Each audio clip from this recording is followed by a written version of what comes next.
दरिया अपने रंग दिखाने शुरू कर चुकी है। वह आज इसको देख के काफ़ी हैरान हो रहा है कि आखिर दुरैया ऐसे कैसे कर सकती है। शुरू शुरू में तो उसने बहुत ही सादा बनने की कोशिश की है, लेकिन अब उसको ऐसा महसूस हो रहा है जैसे ये शहाना कॉपी नंबर 2 है।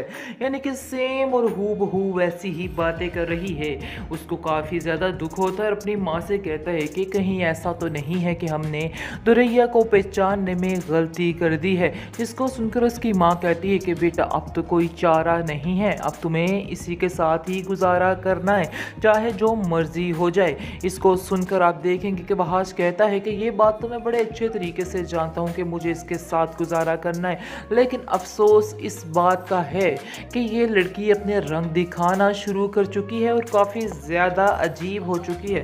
जिसको सुनकर वहाज कहता है कि हाँ मैं जानती हूँ। आगे से वहाज कहता है कि मुझे इसको बर्दाश्त करना काफ़ी मुश्किल लगता है और आप नहीं जानती है कि खाला की बातें कितनी कड़वी होती हैं और उनको पीना मेरे लिए बेहद मुश्किल है।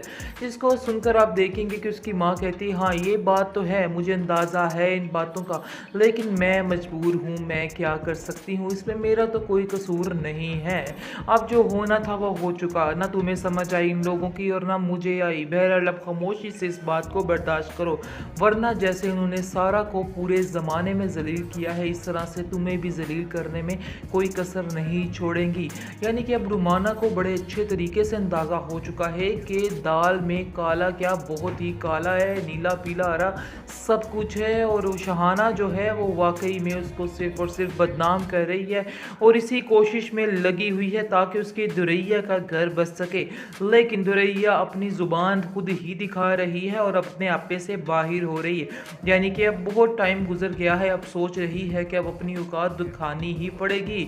आप देखेंगे कि काफ़ी ज़्यादा टेंशन में आ चुकी है सारा, क्योंकि सारा को समझ नहीं आ रही कि आखिर वो बार बार दानियाल के बारे में क्यों सोच रही है, क्यों उसके दिमाग में इस तरह की बात आ रही है। इस चीज़ ने उसको टेंशन में डाल दिया है जिसकी वजह से वो काफ़ी परेशान लग रही है।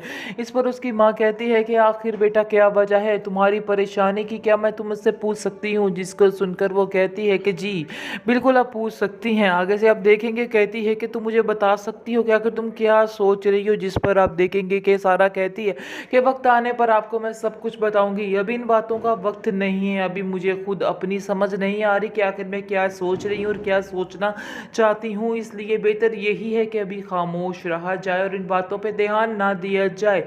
जिस पर आप देखेंगे उसकी माँ कहती है कि मुझे तुम पे पूरा यकीन है, तुम परेशान मत हो। दूसरी तरफ आप देखेंगे कि रुमाना मिलने के लिए आती है सारा से और सारा को कहती है कि सारा तुम मुझे माफ़ कर दो, मैंने अनजाने में आकर तुम पर क्या क्या इल्ज़ाम लगाए हैं, लेकिन मुझे अंदाज़ा है, मेरा दिल इस बात की गवाही देता है कि तुम बिल्कुल बेकसूर हो, तुम्हारा किसी भी बात में कोई कसूर नहीं है। जिनको सुनकर आप देखेंगे कि सारा बहुत खुश होती है और कहती है तो आपको बहुत शुक्रिया कि आपने मेरी बातों का यकीन किया और मुझ पे इतना यकीन कर रही हैं। जिसको सुनकर आप देखेंगे कि वो कहती है खैर जब तो जो होना था वो तो हो चुका, अब इन बातों का कोई फ़ायदा नहीं है, क्योंकि जब वक्त था तब तो मेरी ज़िल्लत सबके सामने हो चुकी है, अब मज़ीद ज़िल्लत क्या होनी है। इसलिए बेहतर यही है कि बस ठीक है, बड़ी मेहरबानी आपकी, आपने मुझे माफ़ कर दिया। लेकिन आप देखेंगे कि वह आज भी अब ज़िद लगा के बैठ जाएगा कि आपको भी हमारे घर में जाना है। लेकिन दुरैया इस बात के लिए राज़ी नहीं है और दुरैया को इस बात का काफ़ी गुस्सा और साफ साफ कह देती है वहाँ से कि ये जो तुम अपने दिमाग में लेके बातें पाल रहे हो इसको निकाल दो, ऐसा हरगिज़ नहीं हो सकता।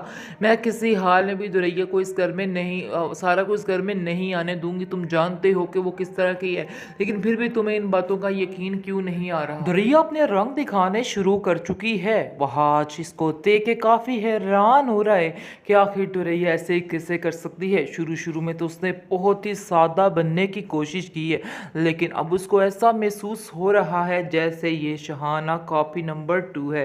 यानी कि सेम और हूबहू वैसी ही बातें कर रही है। उसको काफ़ी ज़्यादा दुख होता है और अपनी माँ से कहता है कि कहीं ऐसा तो नहीं है कि हमने दुरैया को पहचानने में गलती कर दी है। जिसको सुनकर उसकी माँ कहती है कि बेटा अब तो कोई चारा नहीं है, अब तुम्हें इसी के साथ ही गुजारा करना है, चाहे जो मर्जी हो जाए। इसको सुनकर आप देखेंगे कि वहाज कहता है कि ये बात तो मैं बड़े अच्छे तरीके से जानता हूँ कि मुझे इसके साथ गुजारा करना है, लेकिन अफसोस इस बात का है कि ये लड़की अपने रंग दिखाना शुरू कर चुकी है और काफ़ी ज़्यादा अजीब हो चुकी है। जिसको सुनकर वहाज वहाज कहता है कि हाँ मैं जानती हूँ आगे से। वहाज कहता है कि मुझे इसको बर्दाश्त करना काफ़ी मुश्किल लगता है और आप नहीं जानती है कि खाला की बातें कितनी कड़वी होती हैं और उनको पीना मेरे लिए बेहद मुश्किल है। इसको सुनकर आप देखेंगे कि उसकी माँ कहती है हाँ ये बात तो है, मुझे अंदाज़ा है इन बातों का, लेकिन मैं मजबूर हूँ, मैं क्या कर सकती हूँ, इसमें मेरा तो कोई कसूर नहीं है। अब जो होना था वो हो चुका, ना तुम्हें समझ आई इन लोगों की और ना मुझे आई। बहरहाल अब खामोशी से इस बात को बर्दाश्त करो, वरना जैसे उन्होंने सारा को पूरे ज़माने में जलील किया है इस तरह से तुम्हें भी जलील करने में कोई कसर नहीं छोड़ेंगी। यानी कि अब रुमाना को बड़े अच्छे तरीके से अंदाज़ा हो चुका है कि दाल में काला क्या, बहुत ही काला है, नीला पीला हरा सब कुछ है। और वो शहाना जो है वो वाकई में उसको सिर्फ और सिर्फ बदनाम कर रही है और इसी कोशिश में लगी हुई है ताकि उसके दुरैया का घर बस सके। लेकिन दुरैया अपनी ज़ुबान खुद ही दिखा रही है और अपने आपे से बाहर हो रही है। यानी कि अब बहुत टाइम गुजर गया है, अब सोच रही है कि अब अपनी औकात दिखानी ही पड़ेगी। आप देखेंगे कि काफ़ी ज़्यादा टेंशन में आ चुकी है सारा, क्योंकि सारा को समझ नहीं आ रही कि आखिर वो बार बार दानियाल के बारे में क्यों सोच रही है, क्यों उसके दिमाग में इस तरह की बात आ रही है। इस चीज़ ने उसको टेंशन में डाल दिया है जिसकी वजह से वो काफ़ी परेशान लग रही है।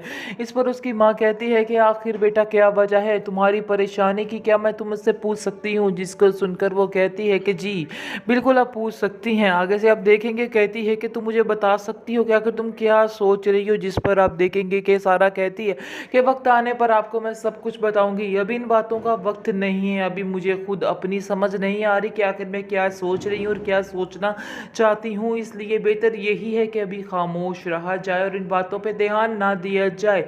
जिस पर आप देखेंगे उसकी माँ कहती है कि मुझे तुम पे पूरा यकीन है, तुम परेशान मत हो। दूसरी तरफ आप देखेंगे कि रुमाना मिलने के लिए आती है सारा से और सारा को कहती है कि सारा तुम मुझे माफ़ कर दो, मैंने अनजाने में आकर तुम पर क्या क्या इल्ज़ाम लगाए हैं, लेकिन मुझे अंदाज़ा है, मेरा दिल इस बात की गवाही देता है कि तुम बिल्कुल बेकसूर हो, तुम्हारा किसी भी बात में कोई कसूर नहीं है। जिनको सुनकर आप देखेंगे कि सारा बहुत खुश होती है और कहती है कि आपका बहुत शुक्रिया कि आपने मेरी बातों का यकीन किया और मुझ पर इतना यकीन कर रही हैं। जिसको सुनकर आप देखेंगे कि वो कहती है खैर जब तो जो होना था वो तो हो चुका, अब इन बातों का कोई फ़ायदा नहीं है, क्योंकि जब वक्त था तब तो मेरी ज़िल्लत सबके सामने हो चुकी है, अब मज़ीद ज़िल्लत क्या होनी है। इसलिए बेहतर यही है कि बस ठीक है, बड़ी मेहरबानी आपकी, आपने मुझे माफ़ कर दिया।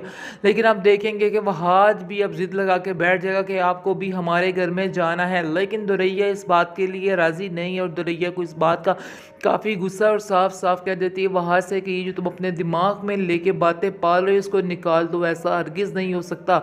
मैं किसी हाल में भी दुरैया को इस घर में नहीं सारा को इस घर में नहीं आने दूंगी। तुम जानते हो कि वो किस तरह की है, लेकिन फिर भी तुम्हें इन बातों का यकीन क्यों नहीं आ रहा।